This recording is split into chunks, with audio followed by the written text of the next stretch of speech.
Hello दोस्तों, कैसे हैं आप लोग? ठीक ठाक हैं? उम्मीद करता हूँ सब ठीक ठाक होंगे। और क्या ज़बरदस्त माशाल्लाह दिन रहा हमारा आज का। और स्टार्ट करूँगा पहले जो आज के एनालिसिस से, जो हमने आज की वीडियो में जो लेवल्स दिए थे रिगार्डिंग 4 आइटम्स। और उसके बाद फिर चलेंगे हम कि कल क्या हो सकता है और मार्केट किस तरफ हम देख रहे हैं और क्या हमारे कल के लेवल हो सकते हैं। अच्छा, आज भी यही लाइन जो हम लिक्विडिटी की 37 वाली, 3-4 दिन से इसी को हम राइड कर रहे हैं और आज भी यहाँ से एक बड़ा खूबसूरत हमारे पास 36-37 के एरिया से सेलिंग निकली। अच्छा, पर्टिकुलरली गोल्ड के बारे में मैंने कल एक बात की थी, अगर किसी को याद हो तो वो, याद ना हो तो इनफैक्ट वो अपनी मेरी कल की वीडियो निकाल के देख ले कि उसमें मैंने कहा था एक डाटा 6:30 पे था जो कि पॉवेल साहब की स्पीच थी, और उसके बाद 7 बजे जॉब ओपनिंग्स थी। मैंने मेरा मेरा मेरी जो प्रोडिक्शन थी वो मैंने अपनी वीडियो में कल बताई थी कि 6:30 बजे मार्केट जो है वो पंप लेगी, और जो 7 बजे वाला डाटा आएगा वो गोल्ड के लिए बेरिश होगा। मैंने ये कहा था कि वो DXY के लिए बुलिश होगा, और 7 बजे फिर वहाँ से हमें एक सेलिंग देखने को मिल सकती है। ये मेरी प्रेडिक्शन थी रिगार्डिंग द डाटा। जो डाटा को देखते हुए मैंने एनालाइज़ किया था। मैं गलत भी साबित हो सकता था, डाटा गलत आ सकता था, बट जो चीज़ें मुझे नज़र आ रही थी मैंने वो चीज़ें शेयर की थी, और अल्हम्दुलिल्लाह एग्जैक्टली पिन पॉइंट उसी तरह मार्केट ने मूव किया। मार्केट यूके सेशन में नीचे आ चुकी थी, और देन फिर उसके बाद मार्केट ने 21-22 से जो है वो 23 से बढ़ना शुरू किया, और मार्केट फिर 6:30 बजे के पावल की स्पीच पे 36-37 तक पहुंच गई थी। 36 पॉइंट समथिंग इसने अपना हाई लगाया, और द मोमेंट जॉल्स का डाटा आया मार्केट वहीं से फिर दोबारा डंप हुई, और हमने वहाँ से 36 पे 34 से इनफैक्ट हम लोग जो है वो सेलिंग में थे।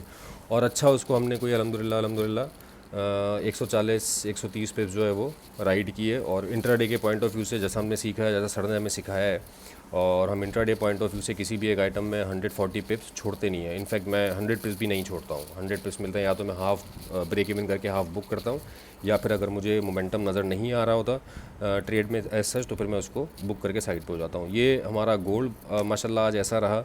और इनफैक्ट गोल्ड नहीं, मैंने 4 कल एनालिसिस किए थे, और 4 के 4 पे जब उस अगले आइटम्स पे आऊँगा तो अगले आइटम्स की भी बात करूँगा कि क्या हमने एनालिसिस किया था और मार्केट कैसी रही। अच्छा, गोल्ड में अब क्या कल हो सकता है? गोल्ड के हवाले से दोस्तों, अभी भी यही वाली मेरी 2 रेजिस्टेंस लाइंस जो हैं ये इंटैक्ट हैं। 37 से 45 का एरिया, मैं इसको अभी भी सेलिंग एरिया कंसीडर करूंगा। और मैं यहाँ पे देखें, जिस वक्त आप सेफ़ खेलते हैं ना, सेफ़ इन अ सेंस है कि जिस वक्त आपके पास कैलकुलेटेड आपका रिस्क होगा, कैलकुलेटेड आपके पास एसएल होगा, तो मेरे हिसाब से ट्रेडिंग में आपको डरना नहीं चाहिए, खुले दिल से ट्रेड करनी चाहिए। हाँ, ये 2 लेवल्स हैं। मार्केट 45 पे मुझे मिलती है, I will definitely try sell. 37 पे इनफैक्ट दोबारा मैं सेल ट्राई करूँगा। 37 से 44 तक मैं सेल करूँगा, और उसको 47-48 का मैं एसएल, ताकि वो लिक्विडिटी की, आपको पता ना मामला होते हैं कि विक्स छोड़ के भी मार्केट समटाइम्स नीचे आ जाती है, क्योंकि कल भी 3-4 डाटा हैं। अच्छा, अगर मैं ये कहूँ कि 50 के करीब का एसएल लग के मैं सेलिंग में रहूँगा, तो ये कल की मेरी इंशाल्लाह सेल के लिए प्रेडिक्शन है। दूसरा, एक चीज़ मैं थोड़ी सी डिफरेंट गोल्ड में भी देख रहा हूँ। मैं ये थोड़ी सी लाइन अगर आपको हटा दूँ तो थोड़ा सा क्लैरिफाई हो जाएगा, और इसको मुझे फिर बाद में देखना पड़ेगा कि ये किस तरह मामला चलता है। एक ट्रायंगल सा मुझे नज़र आ रहा है यार, ये वेदर इट्स प्ले और नॉट। अगर ये हो जाता है तो फिर ये मामला गोल्ड के लिए बुलिश हो सकता है। तो मैं ये नहीं कह रहा कि अभी से ही कोई बाय में बैठ जाए। मैं इसका आपको पूरा वो बताता हूँ कि ये इसमें हम क्या कर सकते हैं। ये एक मुझे ट्रायंगल नज़र आ रहा है गोल्ड पे स्पेशली ना। अच्छा, इस ट्रायंगल को, अच्छा ये पैटर्न जो है ट्रायंगल का, ये बुलिश बर्स्ट होता है, ब्रेकआउट इसका जो है वो बुलिश होता है।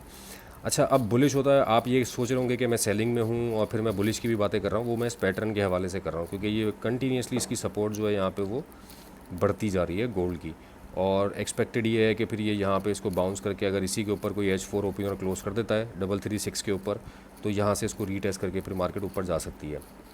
ये एक सिनेरियो है। हाँ, यहाँ पे मेरा क्या स्टांस होगा, अगर आप मुझसे पूछते हैं कि मैं ट्रेड किस तरह करूँगा, तो मैं वही, मेरा रेंज होगी 44-45 से मैं सेल ट्राई करूँगा, और मैं इसका एसएल दूंगा कंप्लीट। अगर मेरा एसएल हिट होता है, मैं ट्रेड से बाहर आके फिर इसके इस रीटेस्ट का वेट करूँगा 35-31 के एरिया पे।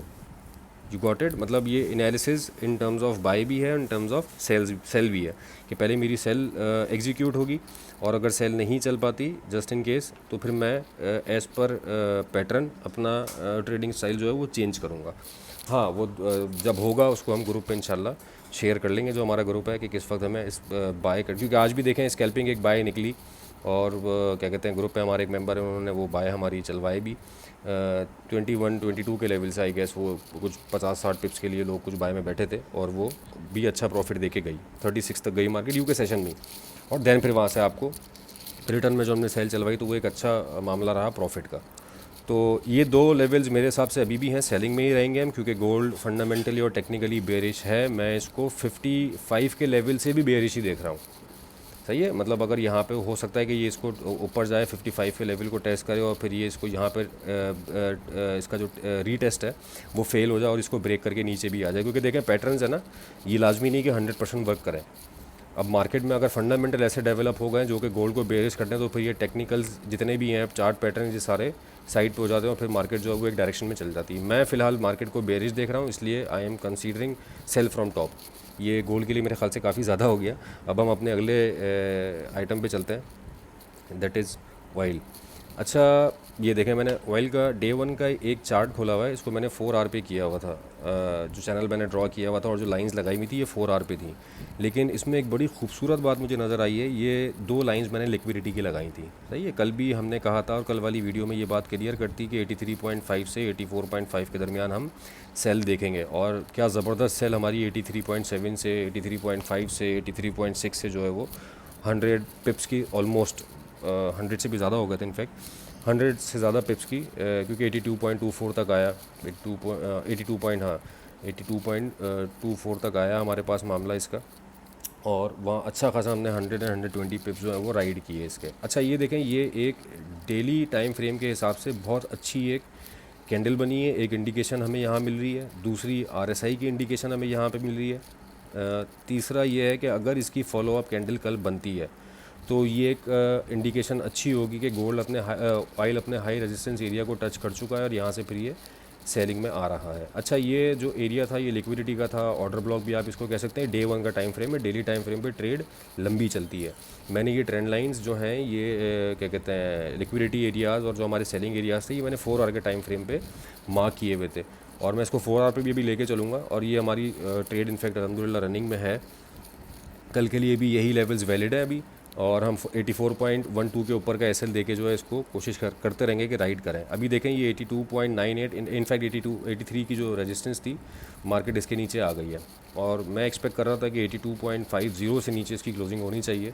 82.50 से नीचे, आई मीन 82.2, 82.3 की जो हमारी क्लोजिंग होती है एक अच्छी इंडिकेशन होती। बहरहाल इसको हम देखते हैं कि कल की क्या क्लोजिंग आती है। कल हमें जो है ना एक सेल सिग्नल जनरेट हो सकता है ऑयल में डेली के टाइम फ्रेम पे।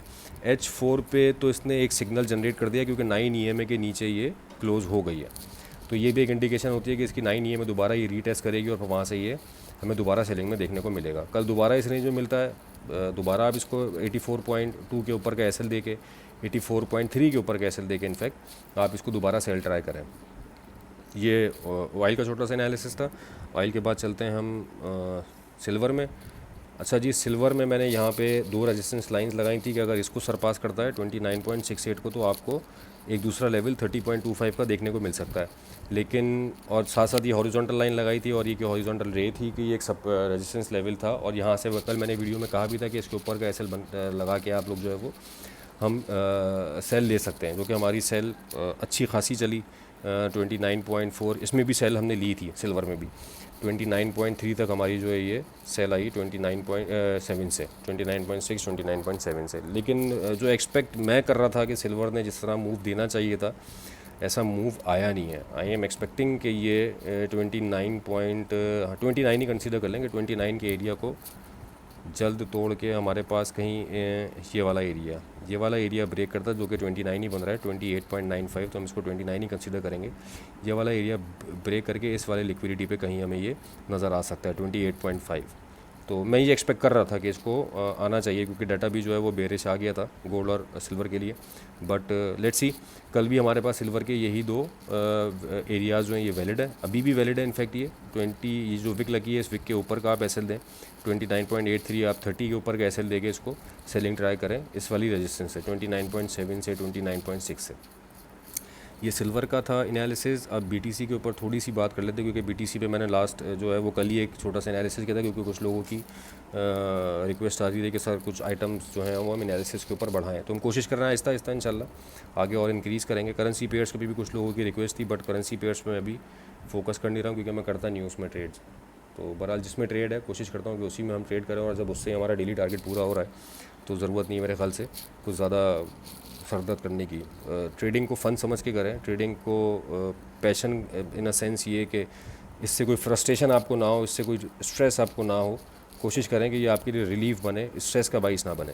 अच्छा, बीटीसी पे आ जाएं हम। तो बीटीसी के लिए मैंने 2 लाइंस यहाँ पे लगाई हुई थी। 64,175 के ऊपर का मैंने कहा था कि एसएल दे के आप करंट लेवल से भी सेलिंग कर सकते हैं। तो ये जो करंट लेवल मैंने कहा था, करंट प्राइस मैंने कहा था, आप ये रेफरेंस के लिए मेरी कल की वीडियो देख लीजिएगा। और 63,200 63,300 के लेवल तक कहीं था कल वो, और एग्जैक्टली वहाँ से देखें आप जो सेल निकली है हमारी 63,800 इसने टच किया है। मैं इसको 1 आवर पे कर लूँ ज़रा, तो थोड़ी सी ना एक पिक्चर क्लियर हो जाएगी, ताकि मुझे डे का जो है ना वो पता चल जाएगा। फिर मैं वहाँ से आपको क्लियर बता सकता हूँ कि ये किस जगह पे था। एग्जैक्टली ये वाला एरिया था 63,868 से। और इसको आप देखें तो ये 61, मेरी ये ट्रेड अभी भी रनिंग में है इनफैक्ट बीटीसी की, जो एनालिसिस के हिसाब से थी। ट्रेलिंग एसएल करके चलेंगे, क्योंकि टीपी इसका 59, 58 ये हम रख सकते हैं। ये वाली लिक्विडिटी ये रहा 58, मैं यहाँ पे रे लगा देता हूँ एक। ये वाली लिक्विडिटी स्वीप हो सकती है, सॉरी हॉरिजॉन्टल रे, दिस वन। ये हमारा टीपी 58,435 मैं एक्सपेक्ट कर रहा हूँ। एक ये भी है, यहाँ से भी हम जिस वक्त यहाँ पे आए तो इसको हम ट्रेलिंग एसएल कर सकते हैं इस वाले एरिया से। ये 60,000 का ही कंसीडर कर लें कि अगर ये वाली ट्रेड 60,000 पे आ जाती है तो हम अपना एसएल उठा के 62 पे या 61 पे ले आएंगे, 63 से जो हमारा चल रहा है। तो ये 2 एरियाज़ हैं जहाँ तक मैं कंसीडर कर रहा हूँ कि बीटीसी को इस वीक एटलीस्ट 60,000 और 58,000 तक आना चाहिए। 60,000 तो खैर टच कर चुका है इसी week. Let's hope for the best कि इंशाल्लाह आगे आने वाले 2-3 दिनों में कुछ डाटा भी है, एनएफपी भी है, तो ये ऐसा कुछ हमें दिखाए। So far it was a fantastic day. मतलब मैं जिनसे मैंने सीखा उनका मैं जितना शुक्रिया अदा करूँ वो कम है, कि उन्होंने मुझे इस काबिल किया कि मैं यहाँ पे जो है इस वक्त अपने बैठ के लेवल्स निकाल रहा हूँ, लेवल्स के ऊपर ट्रेड कर रहा हूँ, और अल्लाह का लाख लाख शुक्र है। बाकी लेवल से रिलेटेड यार मेरी कोशिश यही होती है कि सब के सब कुछ ना कुछ सीखें, क्योंकि जो मेरी जिस मेंटोरशिप में मैं हूँ और जो मेरे मेंटोर ने, मेरे टीचर ने मुझे सिखाया है, और मैं कोशिश करूँगा कि उसी चीज़ को आगे लेके चलूँ, उसी पैटर्न को। तो बहुत से लोग आते हैं वो ट्रेड बता दें ग्रुप के ऊपर भी, इनफैक्ट ग्रुप के अलावा भी जिन लोगों को पता है, तो मैं उनसे हमेशा यही कहता हूँ कि कोशिश करें कि ख़ुद सीखें और ख़ुद सीख के करें, किसी को अपना पैसा ना दें। उसकी रीज़न ये है कि जितनी मोहब्बत आपके पैसे से आपको होगी, उतनी मोहब्बत आपके पैसे से किसी और को नहीं होगी।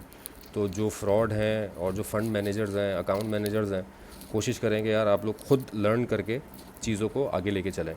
और माशाल्लाह लर्निंग के लिए बहुत सारा मटेरियल है, हम भी कोशिश करते हैं थोड़ी सी इतना हमने सीखा हुआ है वो कुछ ना कुछ सिखाते चलें लोगों को।